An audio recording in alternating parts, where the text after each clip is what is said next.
Is Standard being pushed back to the forefront? Are we going to see Standard become the dominant format for Magic the Gathering, at least officially? Well, in today's video, we are going to discuss the recent announcement of the qualifying rounds for Magic the Gathering Pro Tour and where Standard may be headed and why.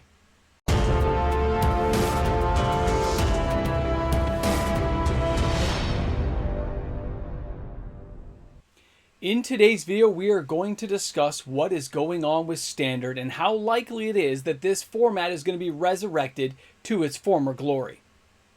Welcome back, everyone. MTG Moxman here. Thanks again for hanging out with me on my channel today. And it's kind of an important discussion. Not to put it too loosely, there's a lot of money involved here.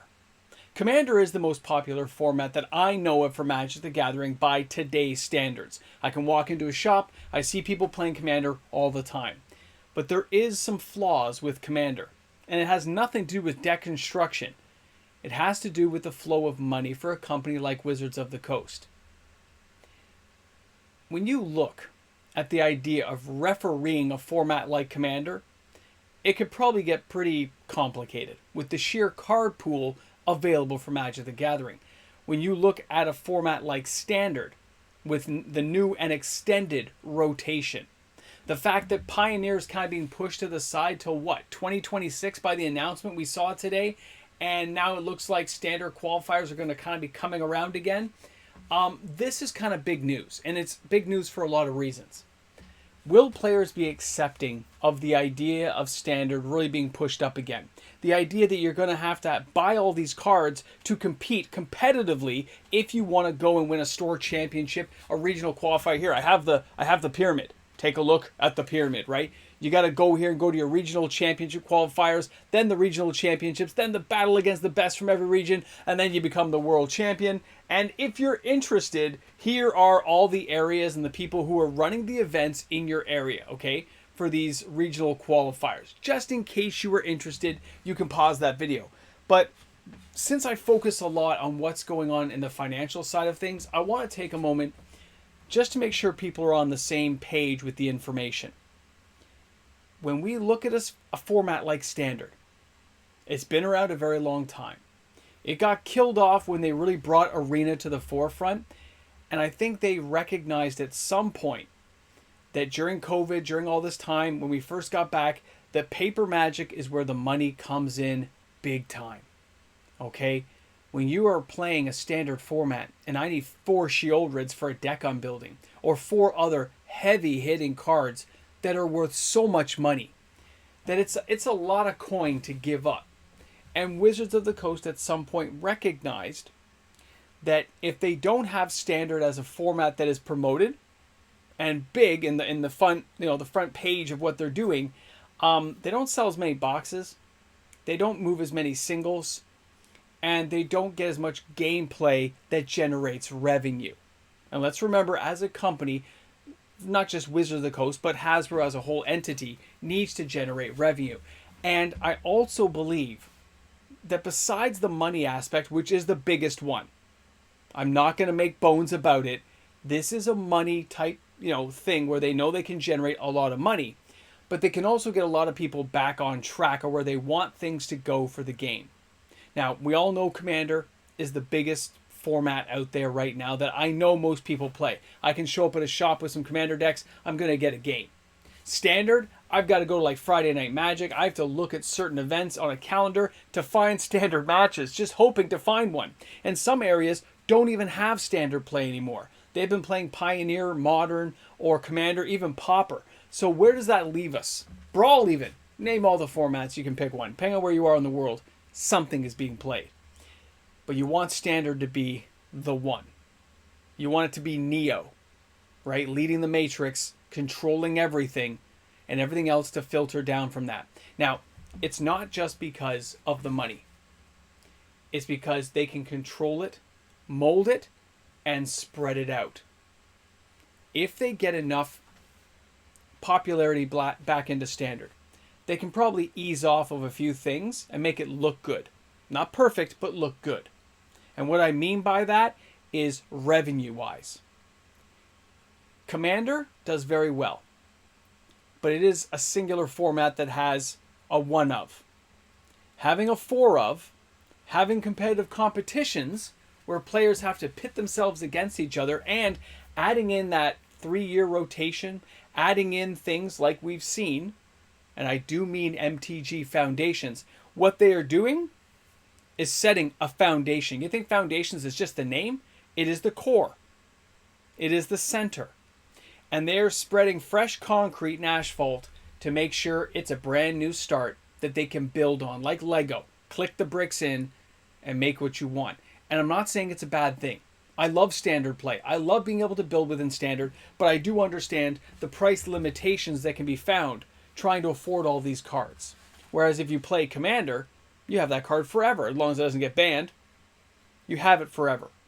So I'll be very curious and interested to see how this plays out over a longer period of time, understanding that this won't happen overnight. I still say, personally, the things that would really get players going is a better prize pool and some form of progression in prizes. So as you go up, you got to have your airfare covered, hotel, decent prizes that you can win enough to make you want to go to a pro tour. If you want to promote this in a large way, and we discussed this about 6-7 months ago when we talked about standard really coming back, and I started seeing it more often at stores and more singles were being bought like Sheoldreds, and people started building new decks. It was a little bit haphazard at best, but now things are kind of in small pools and pods of groups either playing it or not playing it. But if they want to go big time, they've got to have a prize pool that attracts the audience to make it an actual event that you can look forward to and believe your money is being well spent driving toward a target. Like any professional sport, you want me to get the best gear? There better be a prize that is commensurate with that gear. And I understand regional qualifiers set those prizes, but it should be supported by Wizards of the Coast. I don't think it is. Somebody can put some comments in the comments section and let me know about that. But I want to look at this as a holistic approach to Wizards of the Coast taking control of things, trying to set things on a new footing. Now, by new footing, I think it's great and I think it's fabulous. The idea of going out to a standard event will be amazing. I love the idea. But I do understand how players are going to feel price-wise. I think that's the biggest thing people are going to have a real bone to pick, is even with Modern and stuff, the cards don't rotate out as often, although they've kind of forced it now, haven't they? By added all these Modern sets in Modern Horizons 3 and such. They have started to add that kind of mix into it, and they want to bring the standard fans back, which I think is coming. You guys can tell me, you can put your opinion in there. It looks like they're kind of sacrificing Pioneer to make sure standard gets more room in the qualifiers. That's the kind of the feeling I got from the people who emailed me, but I'd like to see some more opinions in the chat today, in the comments section. Let me know how you guys feel, because I've never felt that competition side of me really jump in and say, I think it's one or the other. I think there's room for every format to be played, but Wizards of the Coast as a company needs to support it and foster it. Now, by fostering it, what would be a better opportunity? Well, you could always do like a pre-release style thing where you got to build out of 60 cards. Or out of a starter deck that's randomized, right? With a certain amount of booster packs. You could do that. But having people and wanting them to have 4 of means you got to have somebody who builds their own deck. We don't get to do it like we do in the old days. You're going to have a person come in with a competitive deck they built based on the release schedule of sets that can be interchanged together to create the best deck possible with the most synergy to let you win. All of those things to me say yada, yada, yada, blah, blah, blah, money, money, money, money. But I still want to see it happen. And I still want to see people playing standard. And I want to see it take off.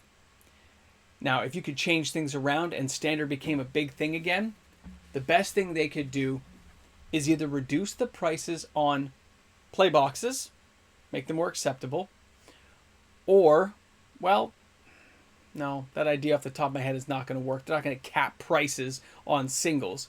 And we shouldn't have to sacrifice as much as we do to play standard. I know, because I've built a few decks and I've already had stuff kind of rotate out, but that's neither here nor there. I still enjoyed playing it, but I do understand it comes down to money. Everything in my head right now as I'm talking to you all and looking at this video says it's going to cost a lot of money, and that is not going to be readily available. Now, those people who care about standard will find a way to claw up the ranks. If they've been a person who plays Modern and they want to jump into standard to qualify, they're going to find a way. We all know they will. but I still think it leaves a segment of the population kind of on the sidelines. And I'm not sure how I feel about that. I don't feel good about it. That's the thing. I don't feel they're being inclusionary. I don't think they, not everyone's going to be happy. I get that. But I just feel there's room for everybody at the table, and that includes Pioneer, Standard. All the major formats should be represented, and maybe introduce a few new ones to see if we can build an audience into those. Anyway, I'm kind of jammering at this point. You guys let me know what you think. Put some comments down in the comment section how you feel about these announcements of how they're doing the Pro Tour scheduling and how these limited formats are being played out. Guys, thanks again for hanging out with me today on the channel. I know I gabbed a little bit at the end, but it throws me off a bit to see these announcements because I'm kind of excited, but I just keep thinking about how much it would cost for an average person to play it and build a competitive deck. Guys, I want to hear what you think. Okay, thanks again. Thanks for stopping by. I don't have any easy answers, but I'd love to hear the comments to see what the crowd feels. All right, guys, have a great one. We'll see you tomorrow with another video. Hey guys, a big shout out and thank you to the fantastic patrons of my channel. Because of these amazing patrons, daily uploaded content is created for YouTube every single day. And without them, well, that wouldn't really be happening. So if you're a patron, if you're a YouTube membership member, thank you for supporting the content each and every day. I look forward to these videos and the conversations about this amazing game, Magic the Gathering. I'll see you guys tomorrow with another video.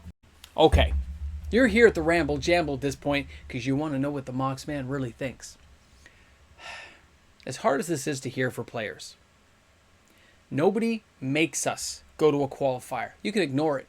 You do not have to play Standard. But there will be players who want to compete, that treat it like a sport and want to advance. And those sports sometimes cost money. Hockey equipment's not cheap. It takes time and effort to become the master of anything you want to do. And people do work extra jobs to put their kids through events, to get your kid into a good school. People will mortgage their homes. So for some people, becoming competitive in Standard is what they want to do, and they'll find a way to get there. So as much as I just dislike the idea of how much it would cost, I understand. Competitive play will continue. And Wizards of the Coast really does need to rock some superstars. They need to get some stuff going. They need to put a real face on Standard that lets you know that it's back, it's here. I still think they got to support it higher. And I hate the price point of entry, but it's going to happen either way. I don't see another way around it based on what we know from Wizards of the Coast with MTG Foundations, this 3-year rotation, meaning you get the cards longer to play with. Shouldered at $100, but 3 years of play, it's $33 a year per card. Not that bad of a deal. It's like renting it for $3.33 a month for 3 years. Crazy, right? Weird how the math goes. Guys, thanks again for hanging out, though. Thanks for being here. 30 subscribers away. By the time you watch this video, I could already be at 25K. OMG! Ramble Jamble!